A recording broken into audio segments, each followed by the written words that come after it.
আজকের ভিডিওতে তোমরা হয়তো আমাদেরকে দেখে অবাক হবে যে আমরা এতজন মিলে হঠাৎ এখানে আমাদের স্টেশনের মধ্যে কি করছি।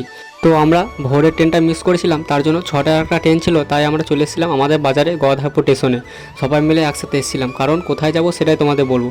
এই দেখো ট্রেনে কিন্তু অনেকক্ষণ 3 ঘন্টা জার্নি করার পর মানে সবাই কিন্তু ক্লান্ত, সব ঘুমোতে ব্যস্ত, মানে এতটাই ঘুম, মানে ক্লান্ত হয়ে গেছে, না খেয়ে আছে পুজো দেবে বলে, মানে কি বলবো, তো ঘুমাতে তো হবেই। তার জন্য সবাই ট্রেনের মধ্যে ঘুমিয়ে পড়েছিল। তারপর যাই হোক অনেক ধৈর্য ধরার পর আমরা পৌঁছে যাই আমাদের ধর্মজার বড়মা সবার, এই যে আমাদের নৈহাটি বড়মার কাছে।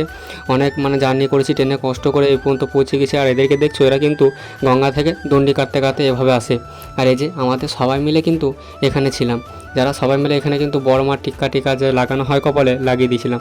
আর এভাবে কিন্তু গঙ্গা থেকে শুয়ে শুয়ে দণ্ডি কাটতে কাটতে মায়ের কাছে এসে পৌঁছায়। এই যে ভিতরে ছিল এখানে কিন্তু মা, এই বাইরে থেকে তার আমার মতো কিন্তু দর্শন করা যায় না। এই যে আমিও আমার বউটা একটু ভিডিও করে নিলাম। তারপরে গিয়েছিলাম একটা দোকানে, যেখানে মায়ের তো মূর্তি কিনে আনা যায়, তার জন্য পছন্দ করছিল সবাই যে কে কোনটা নেবে। তার জন্য আমরা কিন্তু 2 থেকে 3টে নিয়েছিলাম।